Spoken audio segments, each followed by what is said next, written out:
diberi mandat oleh rakyat untuk menghadapi dan menyelesaikan masalah.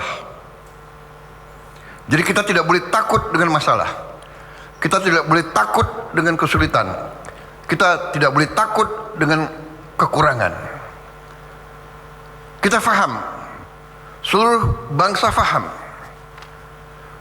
bahwa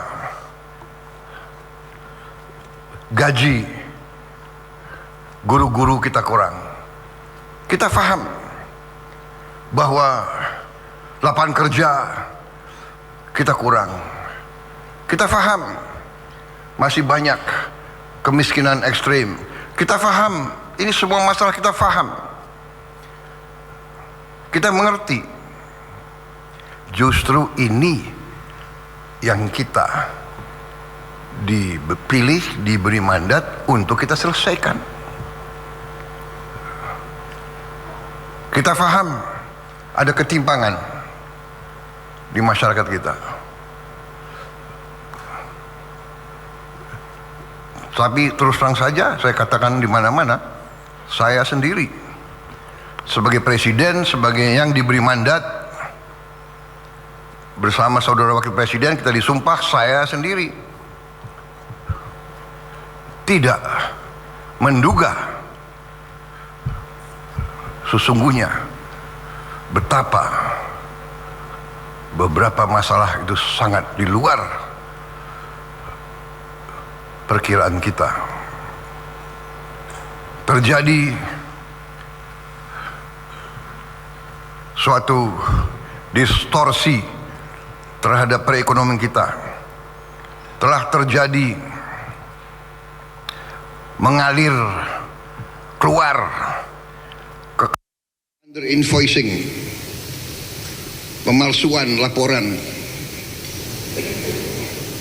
Under invoicing adalah pemalsuan laporan perdagangan.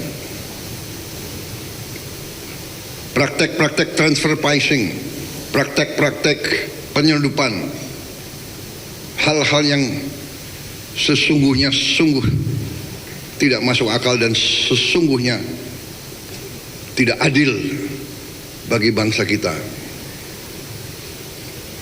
Dan ini bukan data dari kita, ini data internasional, ini data dari lembaga-lembaga internasional, ini data dari PBB di antaranya. Tapi seluruh bangsa sudah merasakan, semua pelaku ekonomi sudah mengerti hal ini, di dalam negeri dan di luar negeri, semua tahu. Negara penghasil kelapa sawit terbesar di dunia sempat berminggu-minggu hilang minyak goreng. Sesuatu yang tidak masuk di akal, saudara.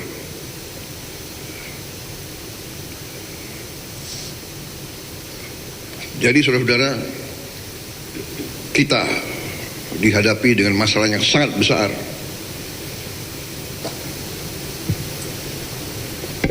Dengan masalah yang vital. Kalau ini kita biarkan, kalau kebocoran ratusan miliar dolar kekayaan Indonesia dibiarkan terus keluar, kita bisa bayangkan nasib bangsa kita seperti apa. Karena itu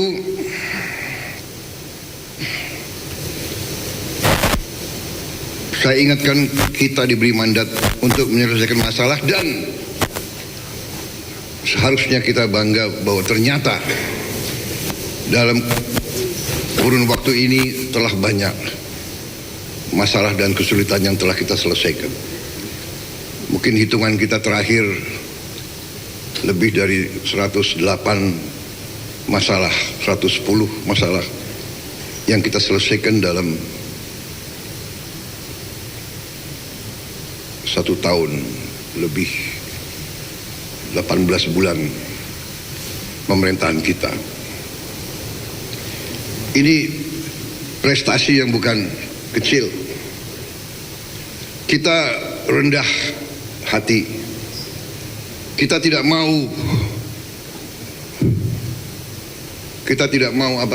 menupuk-nupuk dada. kita tidak mau dan kita tidak boleh besar kepala, tidak boleh sombong. Itu watak kita sebenarnya, watak bangsa kita. Ojo dumeh. Tetapi kalau kita berprestasi, kita harus akui bahwa kita berprestasi. Tidak ada bangsa lain yang akan menghormati kita kalau kita tidak menghormati bangsa kita sendiri. Bangsa yang besar adalah bangsa yang bisa menghormati dan menghargai pahlawan-pahlawannya.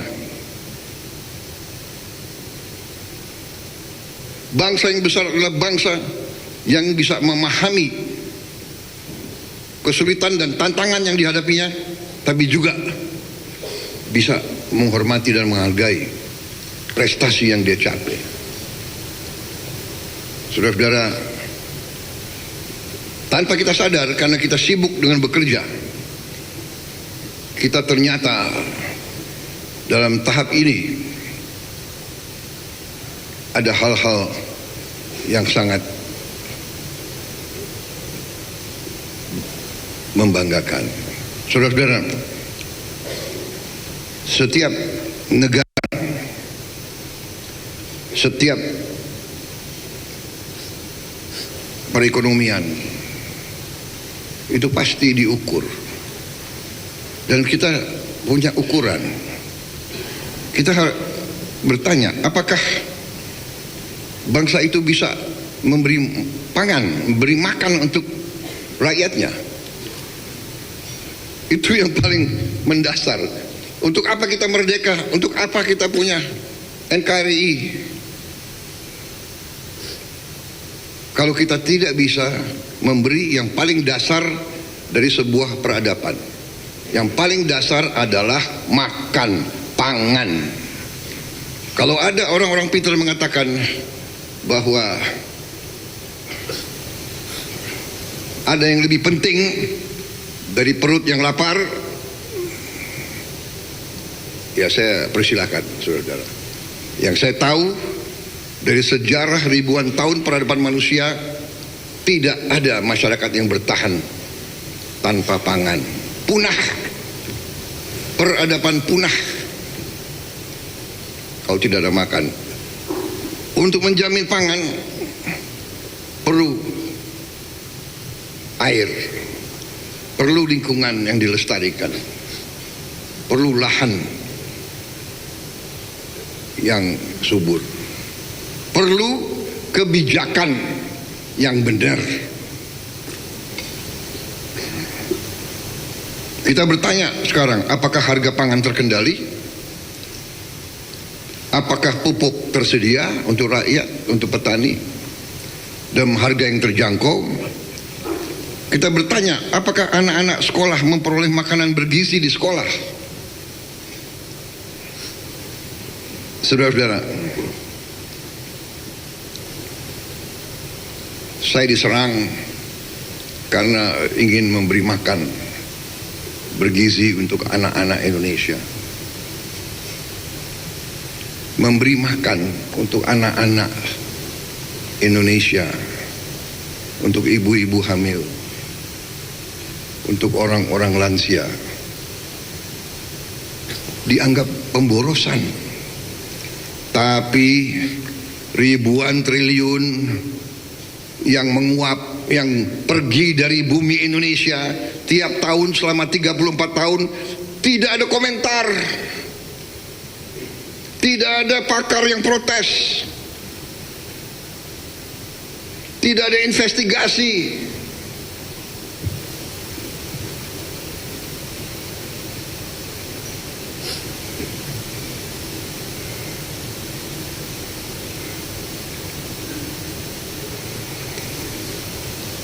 Kita mau beri makan kepada anak-anak yang jelas-jelas minimal 1/4 anak-anak kita stunting. Sebagian besar juga tidak banyak yang tidak makan berangkat sekolah. Kita dituduh pemborosan. kita dibilang ekonomi mau kolaps, harga saham akan ambruk, mata uang akan melemah.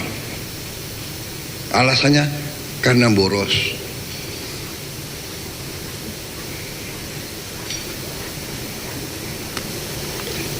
Saudara-saudara, saya punya keyakinan bahwa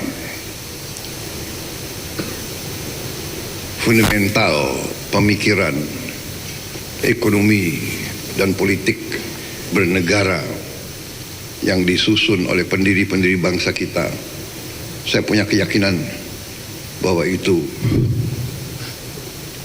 masuk akal, benar.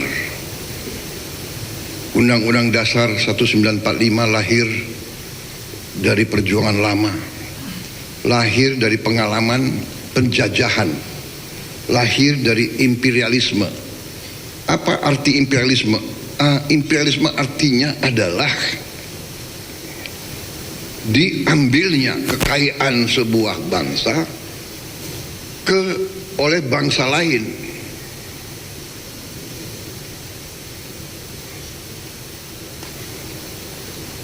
Dan masalah inilah yang membuat kita lemah dan tidak berdaya, sehingga pendiri-pendiri bangsa kita melalui perjuangan berat dan lama dan berujung di suatu perjuangan fisik, mereka memiliki filosofi.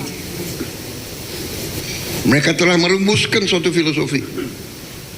Filosofi adalah Pancasila. Dan Pancasila ini adalah suatu filosofi yang utuh, yang integralistik.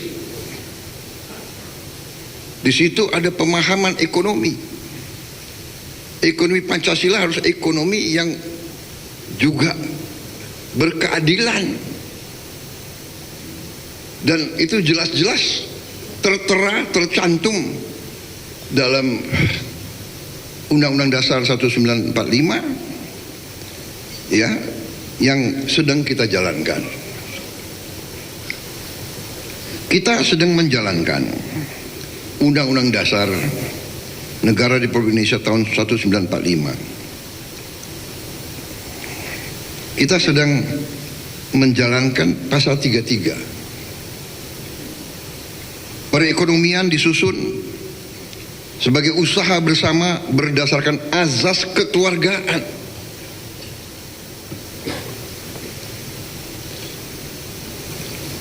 Ini jangan dianggap suatu slogan atau suatu retorika yang indah. Perekonomian disusun sebagai usaha bersama berdasar atas azas kekeluargaan. Berarti seluruh anak bangsa ini bagian dari keluarga besar NKRI. Tidak boleh ada satu elemen, satu pihak yang menindas pihak lain. Tidak boleh ada satu elemen yang memborong kekayaan bangsa sehingga yang lain tidak bisa nikmati. Ini arti daripada ekonomi berdasar atas azas kekeluargaan. Cabang-cabang produksi yang penting bagi negara dan yang menguasai hajat hidup orang banyak dikuasai oleh negara. Jadi ini bukan sesuatu yang perlu ditafsirkan. Bumi, air, dan kekayaan alam yang terkandung di dalamnya harus dipergunakan sebesar-besarnya untuk kemakmuran rakyat. Harus.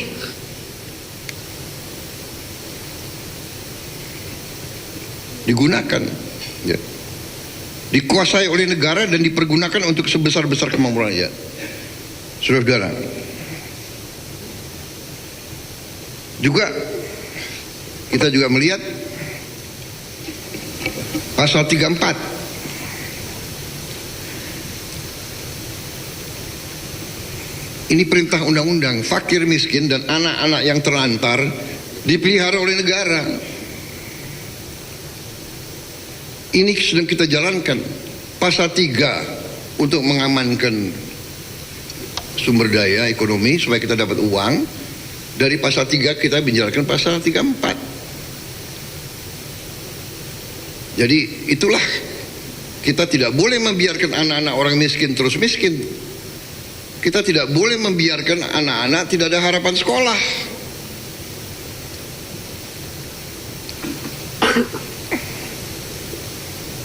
Ini sudah kita jalankan. Negara mengembangkan sistem jaminan sosial bagi seluruh rakyat dan memberdayakan masyarakat yang lemah. Memberdayakan masyarakat yang lemah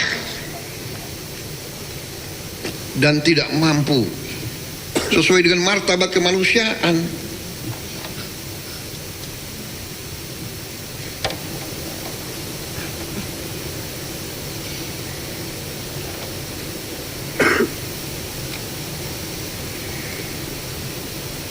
Negara bertanggung jawab atas penyediaan fasilitas pelayanan kesehatan dan fasilitas pelayanan umum yang layak. Negara bertanggung jawab atas penyediaan fasilitas pelayanan kesehatan dan fasilitas umum yang layak. Saudara, karena itulah kita menjalankan pemerintahan dengan bekerja dengan sangat keras. Saya terima kasih kepada seluruh anggota kabinet. Sebagian dari saudara-saudara bekerja tanpa diawasi karena saya konsentrasi kepada hal-hal penting dalam 2 tahun ini. Tapi saya lihat saudara-saudara berinisiatif, saudara masing-masing bekerja, dan bersama kita telah mencapai prestasi-prestasi yang menurut saya cukup membanggakan. Mungkin sedikit pemerintahan di dunia mencapai apa yang kita mencapai. Masalahnya masih lebih banyak. Cita-cita kita lebih besar. Pekerjaan kita masih banyak. Perjalanan perjuangan kita masih jauh. Tapi kita sudah melihat sekarang apa yang kita sudah capai. Bulan ini akan kolaps, bulan ini akan kolaps, bulan ini akan kolaps. Ternyata semakin hari semakin kuat. Semakin hari semakin kuat. Dunia sedang perang.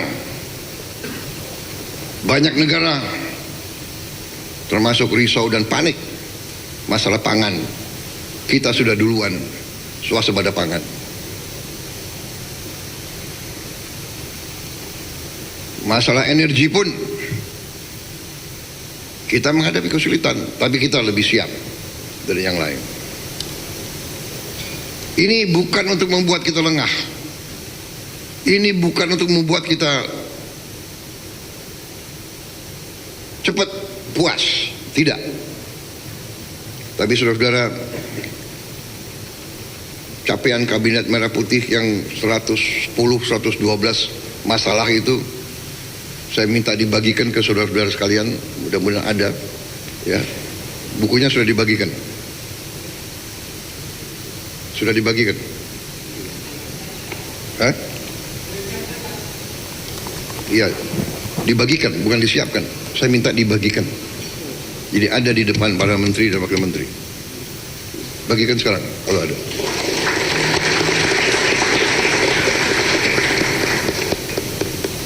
Ya saudara-saudara, saudara-saudara, prestasi kita cukup besar. Prestasi kita nanti sejarah akan mencatat. Tadi saya sudah sebut, kita sudah swasembada pangan, 8 komoditas pangan.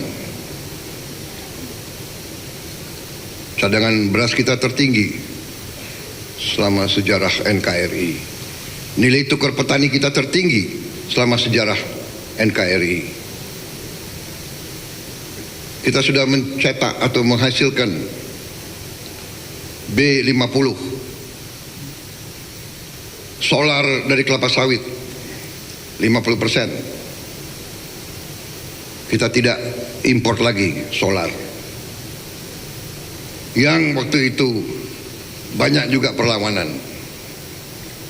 Ada yang bilang pabrik-pabrik mesin tidak akan dukung kita dan sebagainya, dan menakut-nakuti kita. Kita bangsa Indonesia yang 287 juta ini, pemimpinnya selalu ditakut-takuti supaya kita memimpin dengan ketakutan, takut dengan pasar, takut dengan ini, takut dengan apa itu, takut dengan rating agency, takut dengan itu. Kita percaya kepada kekuatan kita sendiri. Kita percaya kepada hal-hal yang azazi, yang basic bukan menurut selera kita, basic menurut pakar-pakar dunia, basic menurut PBB,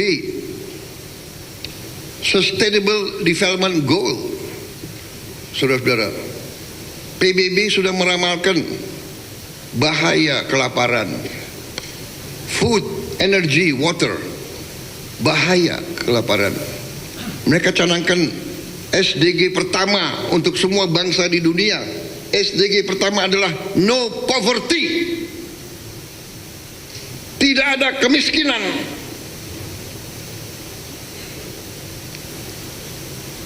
Kalau kita mau bantu rakyat kita yang miskin, dibilang pemborosan. Kalau kecurangan, penyelundupan, diem.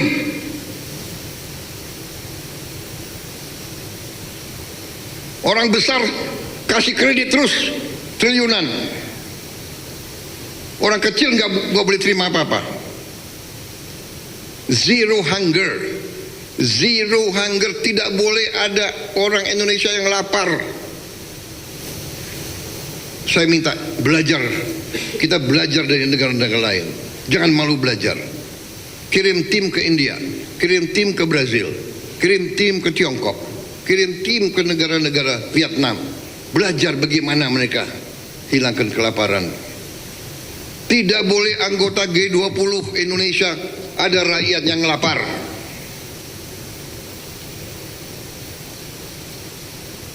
SDG ketiga, good health and well-being. Nomor 4, quality education. 5, gender equality. 6, clean water. 7, affordable and clean energy. Decent work and economic growth. Industry, innovation, infrastructure, reduced inequalities. Saudara-saudara, ini yang kita sedang kerjakan. Ini yang sedang kita kerjakan, saudara-saudara. Jadi jangan ragu-ragu. Kita berada di jalan yang benar. Kita berada di jalan yang rasional. Yang tidak rasional adalah tadi illegal mining, illegal kebun, illegal logging, penyelundupan, under invoicing, transfer pricing. Itu adalah fraud, itu adalah pidana, itu yang tidak rasional. Jangan dibalik. Yang sudah diramalkan zaman edan, yang benar disalahkan, ya kan? Yang salah dibenarkan. Ini tidak. Kita yakin kita di atas jalan yang benar. Jadi saudara, salah satu prestasi kita yang nanti akan dikenang oleh sejarah, saya percaya untuk pertama kali dalam sejarah bangsa Indonesia kita telah berhasil membangun satu dana kedaulatan yang kita sebut Danantara. Dana kedaulatan. Danantara singkatan Daya Anagata Nusantara. Daya energi, Anagata masa depan Nusantara, tanah air kita. Jadi Danantara adalah suatu dana kedaulatan di mana tabungan-tabungan kekayaan aset-aset negara disatukan, dikonsolidasi, dimanage dengan rapi, dan ini menjadi cadangan, ini menjadi energi untuk masa depan Indonesia. untuk anak, cucu, dan cicit kita. Dan alhamdulillah, kita untuk pertama kali dalam sejarah kita punya dana kedaulatan ini, dan antara ini yang nilai asetnya bernilai lebih dari 1.000 miliar dolar. Yang selama ini sering tidak bisa kita pantau, sering kita tidak mengerti kekayaan kita di mana. Saudara-saudara, saya masuk kabinet sebelum ini, kabinetnya Presiden Joko Widodo. Saya mengikuti, tapi saya belum menguasai angka-angka.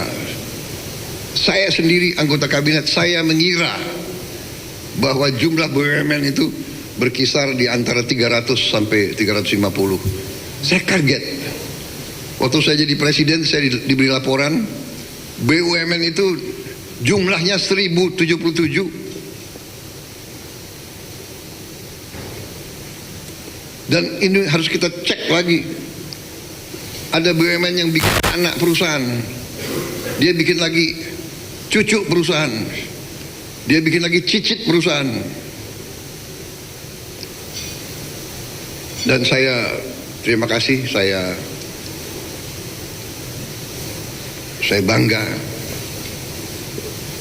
pimpinan daripada Danantara dalam tahun pertama 18 bulan pertama sudah berhasil mengurangi jumlah tersebut dari 1077 di akhir bulan ini, di akhir 31 Juli mereka sudah menutup, mengkonsolidasikan, memerger, sehingga dari 1077 berkurang 250 BUMN, sudah berkurang 250. Nah, ini boleh tepuk tangan dong, tepuk tangan. Saya kira, maaf ya, mungkin Ketua DEN Pak Luhut, dan bisa dicek di dunia, mana ada negara yang menutup state owned enterprise 250 dalam 1 tahun. Dan mereka menyanggupi laporan ke saya, Pak, Desember 31 tahun 2021 jumlah BUMN kita dari 1077 akan maksimal 350. Berarti di akhir 2026 mungkin 700 BUMN yang akan kita tutup, kita merger, kita konsolidasi, berkurang dari 1077 akan menjadi maksimal 350. Dan mereka laporan dengan ditutupnya 250 BUMN, overhead, biaya rutin yang bisa diselamatkan adalah 50 triliun. 50 triliun. Gaji direksi, gaji komisaris, sewa gedung, bayar listrik, bayar transport, bayar ini, rapat kerja, 50 triliun. Desember 31 saya kira ini mungkin angka penghematan bisa naik, bisa mendekati 70-80 triliun. Saya terima kasih dari pimpinan Danantara. Kemudian untuk menghadapi fenomena tadi, ya ini prestasi yang lain saya kira, ya proyek abadi, gas abadi Masela 28 tahun mangkrak. Saya berangkat ke Tokyo, saya ketemu pimpinannya perusahaan-perusahaan Jepang itu, Inpex ya, Impex. Saya sampaikan dengan baik dan sopan, saudara masih berminat ya? Kalau saudara tidak berminat, saya akan alokasi, saya akan tunjuk perusahaan lain. Sopan tapi tegas.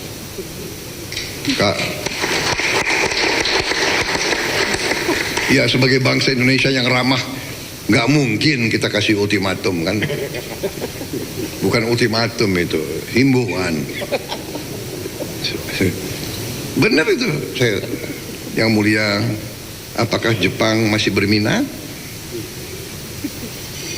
Masalahnya bangsa Indonesia sangat butuh energi, sangat butuh devisa. Habis itu pulang-pulang ya, kalau Menteri SDM boleh saya tekan-tekan ya, nggak apa-apa kan tekan-tekan. Saya bilang, Menteri SDM 6 bulan tidak ada kegiatan, cabut.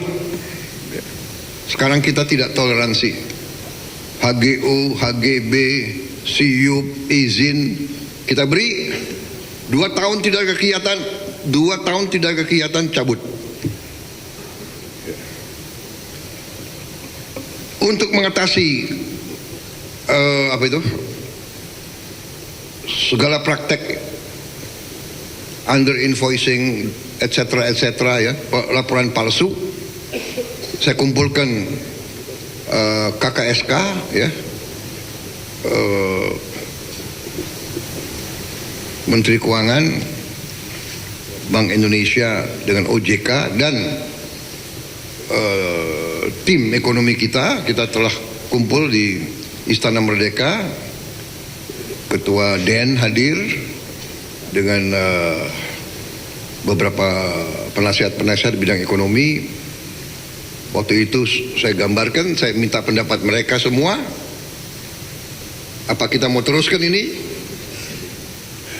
Aliran uang ratusan miliar dolar ke luar negeri, kekayaan kita dari sumber daya kita, mau kita teruskan?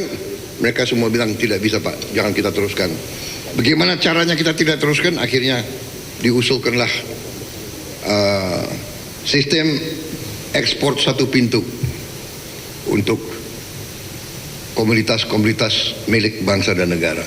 Dan saya ingatkan, semua komoditas adalah milik bangsa Indonesia. Bumi, air, dan semua kekayaan yang terkandung di dalamnya itu milik bangsa Indonesia. Nikel, karet, semuanya, kelapa sawit, batu bara, emas. Sehingga kita terapkan ekspor satu pintu dan kita dirikan PT DSI, Danantara Sumber Daya Indonesia. Iya kan, itu Danantara Sumber Daya Indonesia. Di depan DPR waktu itu kita umumkan 20 Mei 2026, 20 Mei hari yang signifikan, hari kebangkitan ya, hari kebangkitan nasional kita. Kita dirikan PT DSI, mulai beroperasi penuh pada 1 Juli sebagai instrumen negara untuk memperkuat tata kelola dan konsolidasi ekspor komoditas strategis. Saudara, kita bangun sistem ekspor satu pintu agar negara mengetahui berapa yang diekspor, kepada siapa dijual, berapa harga sebenarnya, berapa devisa yang seharusnya kembali ke Indonesia. Itu tujuannya. Ya biasa, pertama banyak yang nyinyir, yang dan sebagainya, tapi ternyata dunia luar mengakui bahwa ini adalah langkah Indonesia yang benar.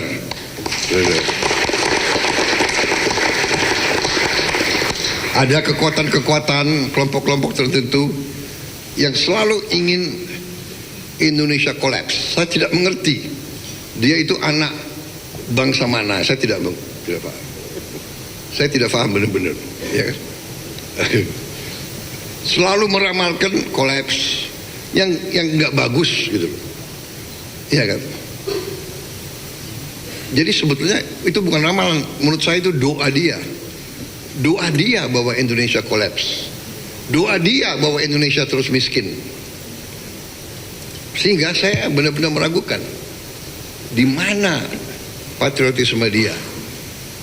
Di mana cinta tanah air dia? Saudara-saudara, dengan ekspor sumber daya alam satu pintu, ya, kita mengadakan tahap transisi dan kita harapkan nanti 1 September 2026 implementasi penuh. Kemudian proses ini semua akan membuat kita benar-benar faham benar kemana uang kita. Sebagai contoh, kelapa sawit selama ini banyak dijual dari Indonesia, resmi kontrak, harganya 17.000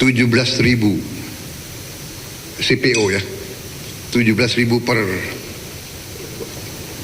17.000 rupiah ya. Iya benar, Menteri Pertanian. 15.000 per kilo.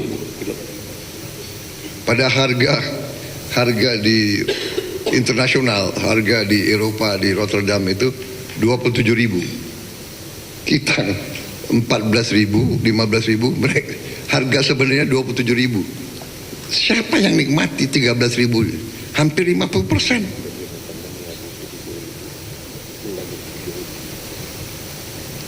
Jadi permainan seperti inilah yang menusuk hati kita, ya. Jadi perusahaan dari Indonesia dia ekspor, begitu di sini dia jual 14.000. Dalam perjalanan ke Eropa, konon kabarnya berubah-ubah lagi dealnya, kontraknya, sehingga di sana 27.000. Jadi kita hilang 50% kekayaan kita. Satu kali perjalanan kita hilang 50% kekayaan kita. Jadi kita sekarang tegakkan, dan saya terima kasih saya dapat laporan dari saudara Rozan, CEO dari Danantara, ya, bahwa baru 1 bulan 2 minggu bekerja, PT DSI beroperasi, PT DSI sudah mengelola devisa sebesar lebih 10,5 miliar dolar dalam 1 bulan 2 minggu, saudara-saudara, ya. Dan ternyata dari angka yang masuk sebelum ada PT DSI, gap perbedaan antara harga dijual di Indonesia dan harga dijual internasional itu kurang lebih beda minimal 30%, mendekati 40-45%. Begitu ada PT DSI udah hampir menyatu. Saya lihat grafiknya. Jadi karena kita tegas meneruskan praktek ini praktek penipuan, meneruskan, semua izin kita cabut. Saya tidak pandang bulu, kita cabut semua izin mereka yang tidak mau patuh kepada hukum di Negara Kesatuan Republik Indonesia.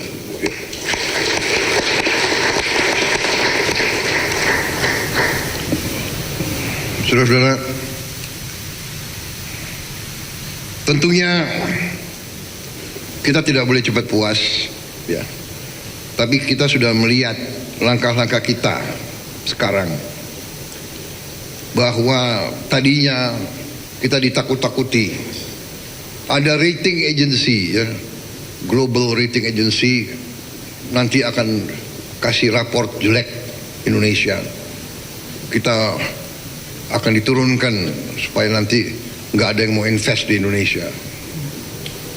Saudara-saudara, bukan kita takut, tapi ternyata Standard & Poor, S&P, mereka sendiri sudah umumkan bahwa mereka menilai bahwa pembentukan PT DSI adalah tepat. Mereka yang mengatakan bahwa itu langkah tepat bagi bangsa Indonesia, saudara-saudara. Dan itu bisa meningkatkan penghasilan kita, revenue kita. Kemudian mereka tetap tidak menurunkan outlook. Kita tetap outlook stable. Kita tetap punya rating investment grade, emerging market. Bukan kita selalu harus puas dengan rating bangsa lain. Sekali lagi saudara, percaya kepada kekuatan kita sendiri. Kita hidup di dunia global, tapi kita harus percaya kepada kekuatan kita sendiri. Kita percaya kepada fundamental kita sendiri. Ya. Apapun terjadi, kita sekarang pangan aman, energi cukup kuat, air kita berlimpah-limpah, tinggal manajemennya. Ada daerah yang kurang, jadi fundamental kita kuat. Lahan kita cukup. Kita sudah buktikan rawa kita robah jadi sawah. Rawa yang tidak bermanfaat kita robah jadi produktif. Saudara, kita sudah mulai dipandang dan kita akan buktikan. Saya yakin dan percaya kita akan jadi lumbung pangan dunia. Saya percaya itu. Saya tidak tahu di zaman siapa nanti, tapi saya percaya itu, saudara-saudara. Semua orang sudah meramalkan kok kita akan jadi negara kelima, keempat. Semua. Hanya kita sendiri kadang-kadang bukan rendah hati, mengarah ke rendah diri, ya kan? Saudara-saudara,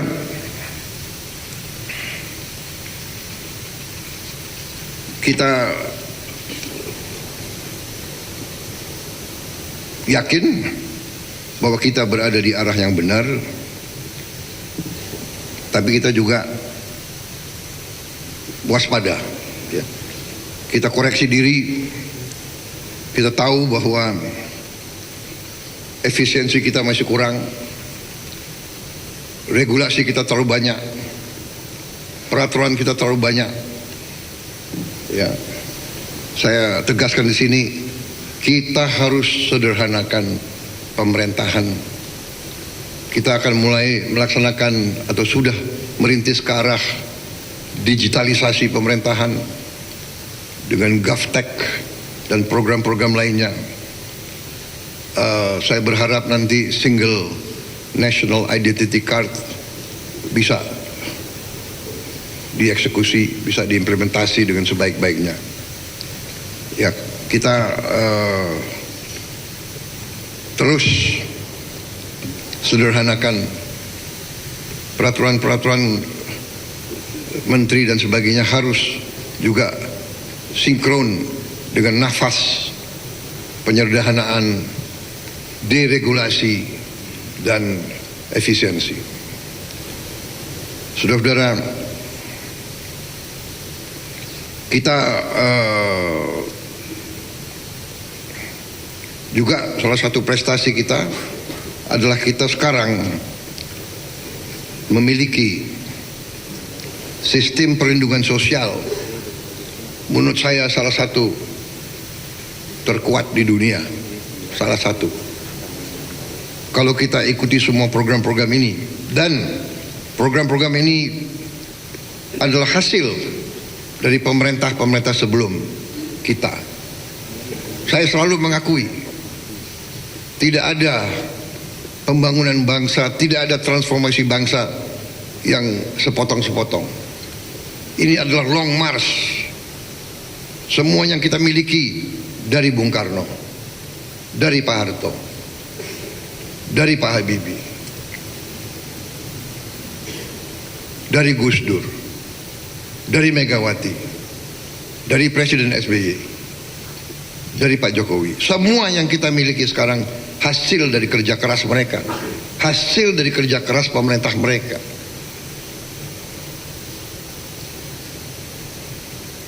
Tugas kita, apa yang sudah dicapai, kita lestarikan, kita bangun, kita perbaiki. Kalau ada kesulitan dan kekurangan dan kesalahan bangsa, bukan orang, bukan rezim, tapi bangsa. Kekeliruan, kadang-kadang kekeliruan kita sebagai bangsa. Dulu berbondong-bondong, semua pakar, semua intelektual, hampir 99%, semua berbondong-bondong mengelu-elukan neolib, kapitalisme. Ya tidak salah mungkin Presiden Soeharto dikelilingi penasihat-penasihat yang menyarankan, ya kan? Kemudian habis itu Pak Habibie dan selanjutnya. Ya nggak ada masalah. Tapi kita sekarang melihat pengalamannya itu, kita lihat negara di Amerika saja sudah ditinggalkan kok. Di Eropa saja sudah meninggalkan neolib.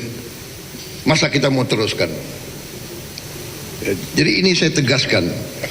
Ternyata kita punya sistem perlindungan sosial, negara kesejahteraan, welfare state, salah satu terkuat di dunia. Kalau kita lihat program satu-satu, dan sebagian program-program ini dilaksanakan oleh presiden-presiden sebelum kita, pemerintah sebelum kita. Jadi itu yang saya mengajak, jangan kita punya budaya nggak tahu dari mana, itu ada selalu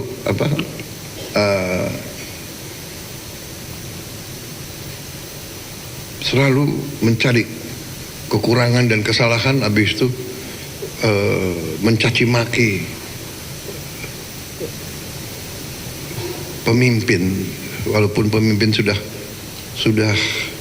sepuh, pemimpin sudah gak ada, pemimpin sudah turun dan sebagainya. Ini bukan budaya yang baik. Saudara-saudara, kalau kita lihat upaya untuk mengurangi dan menghadapi orang miskin sangat besar. Kita punya program Keluarga Harapan, 10.000 keluarga, desil 1, 2, 3, dan 4, 10 juta keluarga, berarti kurang lebih 40 juta rakyat Indonesia menerima antara 75.000 sampai 250.000 rupiah per bulan.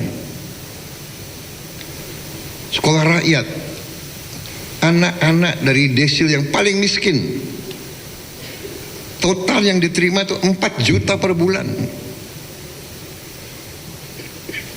Kartu Indonesia Pinter, ya, 1,2 juta mahasiswa dibantu biaya hidup 800.000 sampai 1,4 juta per bulan, bebas UKT. UKT singkatannya apa itu? Uang kuliah tunggal, dibantu, langsung dibayar ke PT. Program Indonesia Pinter 22 juta 100.000 siswa, 22 juta 100.000 dari desil 1, 2, 3, 4 yang paling bawah. Jadi keberpihakan kita kepada orang miskin luar biasa. Kartu sembako 200.000 per bulan, yang menerima adalah 18 juta 250.000 keluarga. 18 juta 250.000 keluarga, kalau dikali 4, ini berapa ini? Kembali mendekati 40 juta. Bansos atensi 83.000 orang menerima bansos. Jaminan kesehatan nasional, jaminan kesehatan nasional 96 juta 800.000 orang, nyaris 100 juta.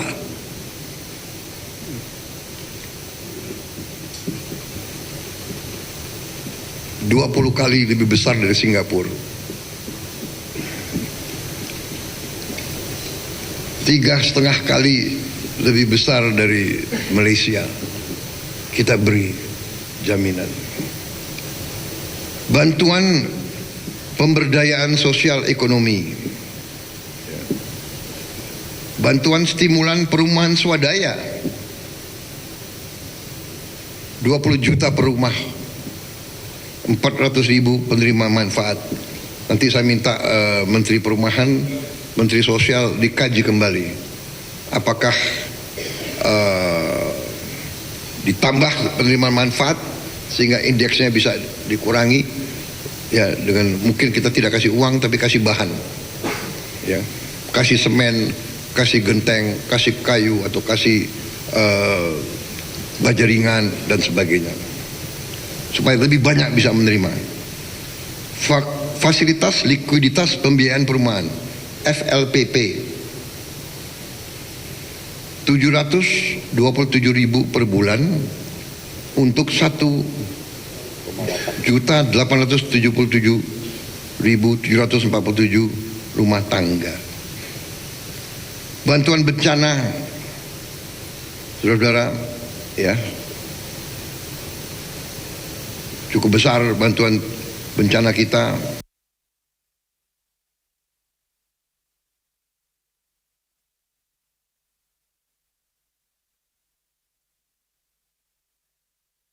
LPG 66.400.000 rumah tangga menerima subsidi LPG. 66.400.000 rumah tangga. 2 kali Malaysia,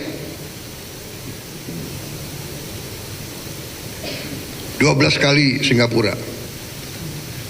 Boleh juga ya pemerintah Republik Indonesia.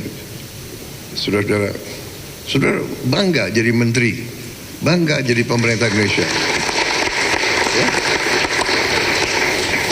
Saudara-saudara, tanpa kita sadari sebetulnya what we have achieved.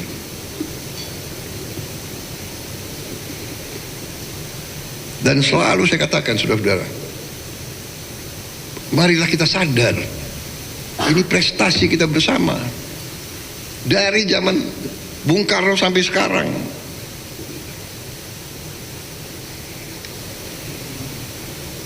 Subsidi dan kompensasi solar ada 484.000 rumah tangga. Kompensasi pertalite, nah ini 89.000 rupiah per bulan, 33 juta orang, 33 juta rumah tangga, hampir 33 juta 787.364 rumah tangga. Subsidi dan kompensasi listrik 130.000 rupiah sampai 150.000 rupiah per bulan. 87 juta rumah tangga, 87 juta rumah tangga, hampir seluruh rakyat Indonesia itu. Diskon tarif kereta api 1,3 juta penumpang. Diskon angkutan laut hampir 500.000. Bantuan pangan 10 kg beras, 2 liter minyak goreng untuk 3 bulan. 33,24 juta keluarga di desa 1, 2, 3, 4.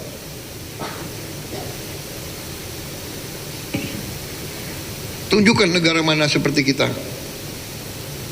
Pasti ada yang lebih hebat, pasti. Tapi untuk bangsa Indonesia, not bad lah, ya. Jangan anggap enteng kita terus. We are strong. We are strong. We are rich and we will be richer. Kita akan lebih kaya, saudara-saudara sekalian.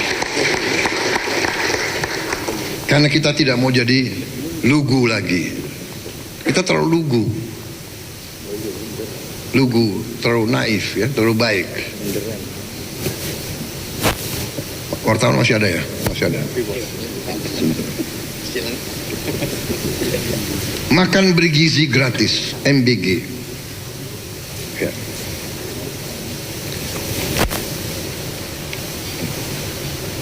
...74.560.000 siswa ibu hamil menyusui balita dan lanjut usia.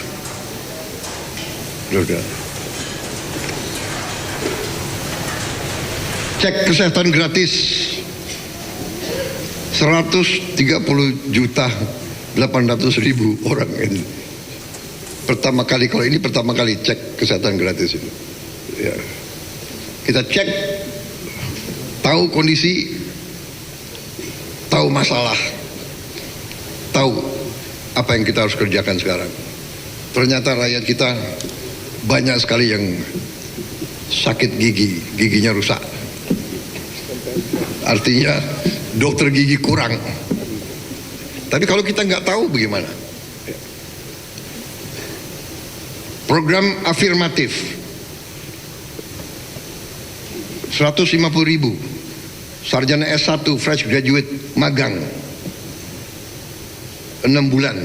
Dan saya dapat laporan ya, Menteri Tenaga Kerja kurang lebih 60% yang langsung dapat pekerjaan di tempat dia magang. Sekolah Unggul Garuda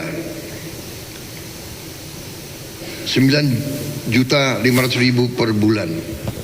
Ini adalah anak-anak yang terpinter, walaupun dari keluarga tidak mampu, masuk ke Sekolah Unggul Garuda. Niatnya adalah mereka ini akan nanti masuk ke program-program yang paling berkualitas di seluruh dunia. Rencana kita baru 4 sekolah unggulan Garuda yang terbangun. Prof Brian, berapa rencananya total SMA Garuda?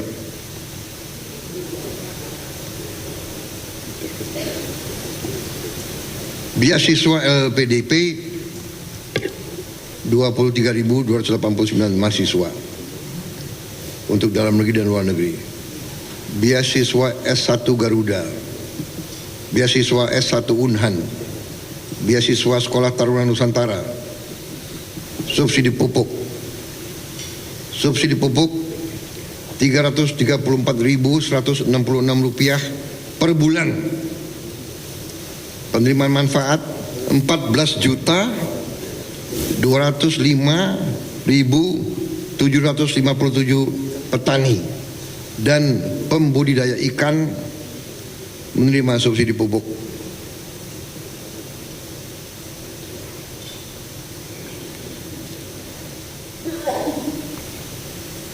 Subsidi bunga kur Rp500.000 per bulan, 6.084.205 debitur yang menerima. Sertifikat gratis 1.350.000 UMK. Saudara-saudara, ini adalah program, saya sebutkan rinci supaya kita mengerti apa yang sudah kita lakukan. Saudara-saudara, kita faham dan mengerti bahwa masa depan kita akan ditentukan oleh kualitas manusia kita, kualitas anak-anak kita, kualitas fisik, kesehatan, karena itu gizi sangat penting, tapi juga kualitas pendidikan. Kita faham bahwa pendidikan kita banyak ketertinggalan. Negara kita sangat besar, luas. Kita memiliki lebih dari 288.000 sekolah, banyak di tempat terpencil. Salah satu upaya kita adalah digitalisasi pendidikan. Kita sudah membagi interaktif flat panel, layar pinter di seluruh sekolah Indonesia. 1 per sekolah tahun lalu sudah kita bagikan. Tahun ini kita akan tambah 3 kelas per sekolah. Saya harapkan di akhir 2026 akan sudah tersampaikan, terkirim kurang lebih tambahan 700.000 panel pinter atau smart digital panel di seluruh sekolah Indonesia akhir Desember 2026 atau semester pertama 2027. Apa artinya ini? Artinya bahwa anak-anak kita dan guru-guru kita di seluruh Indonesia punya akses untuk materi pembelajaran terbaik. Baru saja kita dapat berita bagus dari PBB, ya, International Telecommunication Union, memberi penghargaan tertinggi kepada kita Indonesia dari 122 negara, ya, dalam kategori e-government dan kategori digitalisasi pendidikan, bahwa kita punya apps yang dilaksanakan oleh Menteri Dikdasmen, ya, Kementerian Dikdasmen, rumah pendidikan, portal terintegrasi dengan interaktif flat panel yang kita bagikan, telah digunakan oleh lebih dari 6,9 juta pengguna, menyediakan 4.843 sumber belajar gratis dan membantu ratusan ribu guru di daerah tertinggal, terdepan dan terluar. Penghargaan dari PBB ini membuktikan digitalisasi pendidikan kita diakui dunia. Kita melompat, saudara-saudara. Kita tidak cepat puas, perjalanan masih jauh, tapi kita ingin memperbaiki semua sekolah kita. Tahun ini kita akan selesai 77.000 sekolah renovasi. Tahun depan target kita 100.000, tahun 2008 100.000. Kita berharap di 2029 seluruh sekolah Indonesia sudah direnovasi. Seluruh sekolah di Indonesia sudah direnovasi. Dan uangnya kita akan kirim langsung ke kepala sekolah, diawasi oleh komite orang tua, komite guru dan sebagainya. Dan ternyata hasilnya sangat baik. Kalau tidak salah ya, Menteri Mendikdasmen ada di sini. Ya, umpan balik yang saudara terima cukup bagus.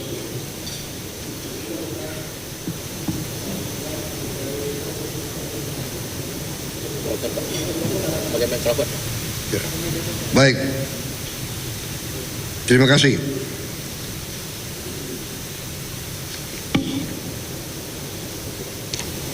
Saudara-saudara, digitalisasi pemerintahan mutlak harus kita lakukan. Kita tidak boleh mempunyai puluhan aplikasi yang tidak saling berbicara. Kita tidak boleh meminta rakyat berkali-kali memasukin data yang sama. Kita tidak boleh membiarkan rakyat mengeluarkan uang hanya untuk membuktikan bahwa dirinya miskin. Saat ini dari laporan Dewan Ekonomi Nasional, digitalisasi program bantuan sosial telah dijalankan di 43 kabupaten dan kota pada 26 provinsi. Sudah sekitar 1 juta keluarga terdaftar dari target 12,5 juta keluarga. Sebelumnya untuk mengurus berbagai dokumen dan mendaftar bantuan, sebuah keluarga dapat mengeluarkan biaya sekitar Rp150.000. Sekarang proses itu dapat dilakukan secara gratis. Ini manfaat langsung dari digitalisasi. Tapi tentunya kita harus melangkah lebih jauh. Data sosial, data kependudukan, data pendidikan, data kesehatan, data pekerjaan, data perumahan, data penerima bantuan harus terintegrasi dengan perlindungan keamanan yang kuat. Jangan sampai ada orang mampu menerima bantuan karena datanya tidak diperbarui. Jangan sampai ada keluarga miskin tidak menerima bantuan hanya karena tidak mengenal pejabat atau tidak memahami birokrasi. Kalau sistem kita akurat, target 0% kemiskinan ekstrem menjadi jauh lebih mungkin kita capai. Kita juga telah menghadirkan mall pelayanan publik di 313 kabupaten dan kota. Dalam satu tempat, masyarakat dapat mengakses sampai dengan 150 jenis pelayanan. Ini kemajuan. Tapi seluruh pelayanan yang memungkinkan harus tersedia secara digital. Rakyat tidak perlu mengantre berjam-jam. Rakyat tidak perlu berpindah dari kantor ke kantor. Pemerintah harus datang kepada rakyat melalui teknologi. Saya ingin Indonesia memiliki pemerintahan digital kelas dunia. Saudara-saudara sekalian, dalam buku yang sudah dibagikan kepada saudara-saudara, ya, telah dicatat 108 masalah kronis bangsa yang kita pecahkan melalui berbagai keputusan pada 18 bulan pertama pemerintahan. Sekarang pemerintahan kita telah berjalan 20 bulan. Tentu sudah lebih banyak lagi persoalan yang kita selesaikan. Kita telah mencapai prestasi-prestasi yang sudah saya singgung tadi. Saudara-saudara, salah satu juga yang kita telah berhasil adalah mendirikan bank emas. Untuk pertama kali dalam sejarah Republik Indonesia, Indonesia punya bank emas bulian yang sekarang sudah mengelola 153 ton emas. Sudah mengelola. Dan 153 ton emas ini nilainya berapa Pak Rozan? 20 bilion Pak. 20 miliar dolar. Jadi dalam satu tahun bank yang kita dirikan satu tahun yang lalu sekarang sudah mengelola emas senilai 20 miliar dolar. Ini juga kekuatan ekonomi yang dilihat oleh dunia juga. Dan saya percaya di tahun-tahun mendatang ini akan juga meningkat. Jadi kita ternyata diam-diam kita telah mencapai prestasi-prestasi yang berskala dunia. Saya kira boleh dicek bank emas mana ya yang memiliki 153, yang mengelola 153 ton emas dalam satu tahun. Saudara-saudara, gaji hakim yang telah 12 tahun tidak naik, kita telah naikkan. Untuk berapa jenjang naiknya hampir 300%, 280%. Sudah saya umumkan kemarin, Ketua Mahkamah Agung melapor ke saya bahwa Ketua Mahkamah Agung Singapura cerita kepada dia, Ketua Mahkamah Agung Indonesia, bahwa gaji penerimaan Ketua Mahkamah Agung Indonesia sudah di atas Ketua Mahkamah Agung Singapura. Dan juga gaji rata-rata hakim Indonesia yang paling junior sudah di atas gaji rata-rata hakim junior Malaysia. Lumayan juga.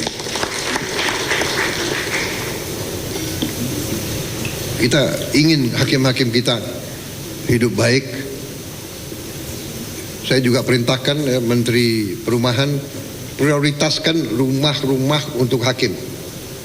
Di seluruh Indonesia, hakim, panitera, dan petugas mahkamah saya kira tidak sampai 9.000 orang. Jadi bisa diprioritaskan ya perumahan untuk mereka. Kita tidak mau gaji hakim kita hidupnya tidak bagus. Kita tidak mau hakim kita tidak punya harga diri. Kita tidak mau hakim kita tidak punya kehormatan. Kita tidak mau hakim kita bisa disogok. Saudara-saudara, kredit macet UMKM yang selama belasan tahun telah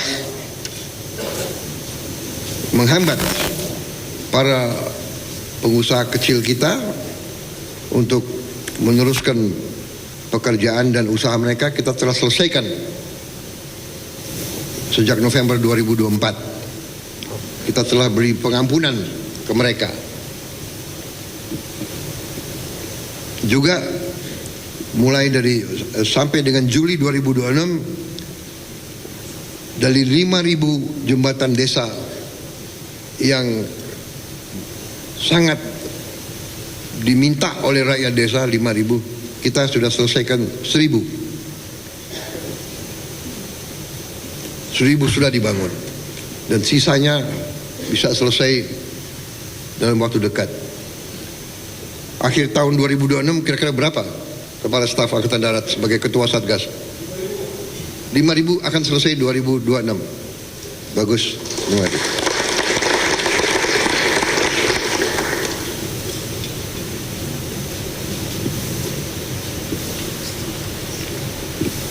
Saudara, kita sudah membangun 100 kampung nelayan merah putih. Target kita akhir tahun lebih dari 1.000 kampung nelayan merah putih harus beroperasi. Saudara-saudara, kita sudah mulai beroperasi lebih dari 1.000 koperasi daerah merah putih, koperasi desa merah putih. Tentunya baru 1,5 bulan beroperasi, banyak kekurangan. Ada yang belum listriknya belum baik, ada yang airnya belum baik, ada yang belum dapat internet dan sebagainya. Tapi dalam waktu dekat saya mendapat laporan akhir tahun ini kita bisa selesaikan 30.000 koperasi desa dan kelurahan merah putih. 30.000. Saya kira ini juga jarang ada negara yang berhasil membuat 30.000 koperasi dalam 1,5 tahun. Karena koperasi ini adalah koperasi operasional, bukan koperasi di atas kertas. Tiap koperasi punya gudang, tiap koperasi punya kamar pendingin, sehingga panen dari rakyat petani di desa itu tidak akan hangus, tidak akan pusol, bisa disimpan. Tiap koperasi akan punya 2 truk. Sekarang mungkin baru 1 dan akan datang secara bertahap. Tiap koperasi akan punya gerai-gerai. Tiap koperasi akan menjual obat generik murah. Tiap koperasi akan punya bengkel untuk memperbaiki alsintan. Tiap koperasi akan menyalurkan semua barang-barang subsidi. Barang subsidi adalah milik rakyat, tidak boleh diperdagangkan. Saudara-saudara, untuk pertama kali dalam sejarah Republik Indonesia, pemerintah akan punya jalur, akan punya suatu pegangan rantai pasok, supply chain, retail chain dari pusat sampai ke desa. Pertama kali dalam sejarah. Kita sekarang tidak bisa kita di blackmail. Tidak bisa nanti ada barang langka. Tidak bisa nanti ada menimbun barang di saat kritis. Mau Idul Fitri barang langka, mau tahun baru barang langka. Tidak bisa, karena kita akan mengerti di mana langka, di mana lebih. Suatu desa kelebihan telur, di desa lain kurang, kita akan faham dan mengerti, dan kita akhirnya akan lebih baik dan lebih cepat untuk mengendalikan inflasi. Saudara-saudara, khusus untuk Koperasi Desa Merah Putih ini, saya ingin jelaskan sedikit. Niatnya tadi adalah untuk menghilangkan rentenir. Rentenir itu hidupnya adalah dengan mengisap darahnya petani kita. Dengan bunga 1% sehari, tidak mungkin petani produsen kita bangkit. Tadinya tujuannya itu. Ternyata kita menemukan bahwa rantai pasok ini bisa memicu, menghemat ratusan triliun rupiah. Saya minta dipasang slide itu. Ya, rantai pasok perdagangan bahan pokok. Kalau kita lihat selama ini petani jual ke pedagang pengumpul ke distributor,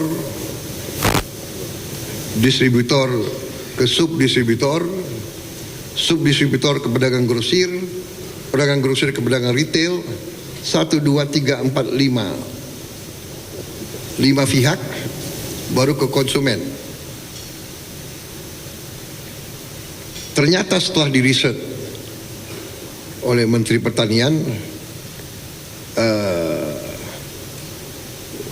keuntungannya yang diambil oleh pihak menengah ini adalah 30-40%. Jadi 300 diperhitungkan 313 triliun. 13 triliun. Jadi yang dinikmati oleh petani hanya 30%, sepertiga. Ya, yang dinikmati oleh konsumen 30%, yang 40% dinikmati oleh middleman. Ya, sulit untuk ada kemakmuran. Dengan Koperasi Merah Putih KDMP, marginnya kurang lebih 5-10%. Saya kira koperasi ambil 5% sudah cukup. Berarti sisanya bisa dinikmati petani dan konsumen. Ini adalah keamanan ekonomi jangka panjang. Sehingga saudara-saudara bisa kita bayangkan, kalau 250 triliun beredar di rakyat, itu ada istilah para ekonom ajarkan kepada saya, ya. Saya bukan ekonom, saya hanya dapat pelajaran dari ekonom-ekonom. Itu ada namanya velocity of money. Jadi kalau 1 rupiah beredar di masyarakat, kegiatan ekonomi yang ditimbulkan bisa 2, 3, sampai 4 kali lipat. Kalau minimal 2 kali, berarti 600 triliun atau 500 triliun minimal akan beredar di rakyat kita di bawah. Kalau sampai 3 kali, 4 kali itu kita bisa bayangkan, saudara-saudara. Jadi ini saya kira sangat strategis. Tentunya usaha besar ini pasti banyak kekurangan. Sama dengan MBG, ada kekurangan, ada penyelewengan, ada penyimpangan, tapi kita segera bertindak, kita segera memperbaiki, ya kan? Kita sedih ada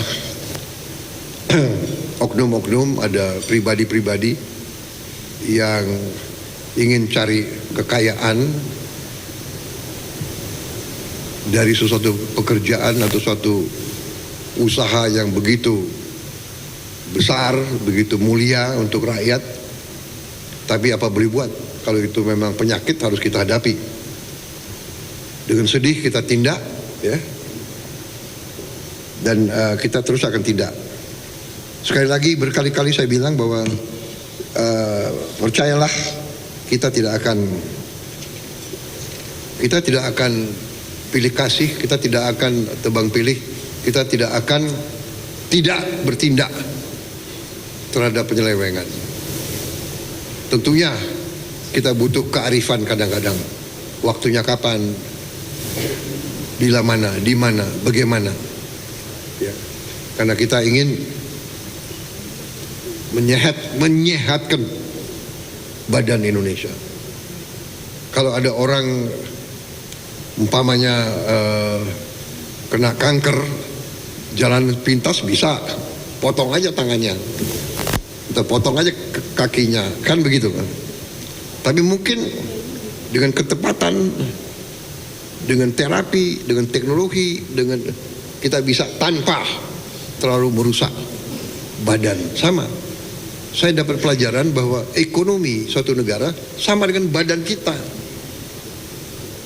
Kalau kita melihara badan kita dengan baik, ekonomi badan kita akan sehat.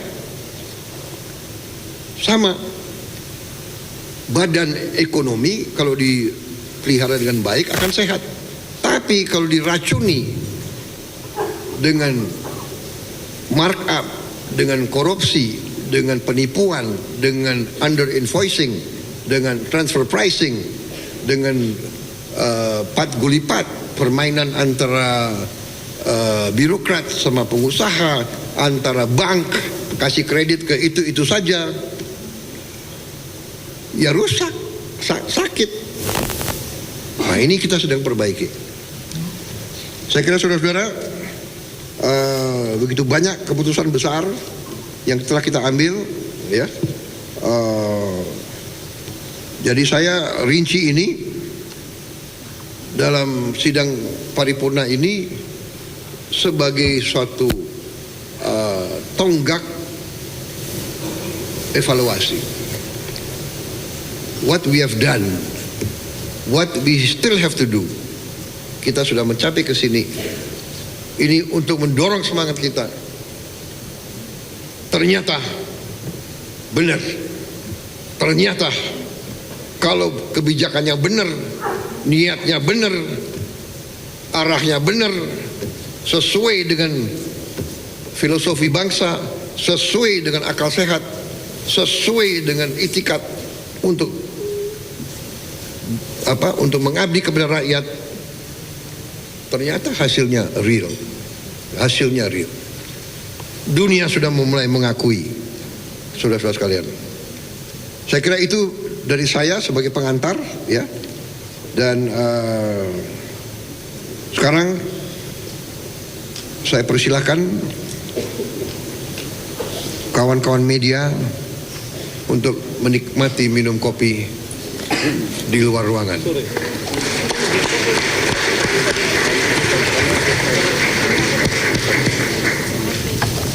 Ini pengantarnya sudah 1 jam 40 menit. Nanti menteri-menteri yang ingin beri laporan atau tanggapan, tolong nanti mensagnek.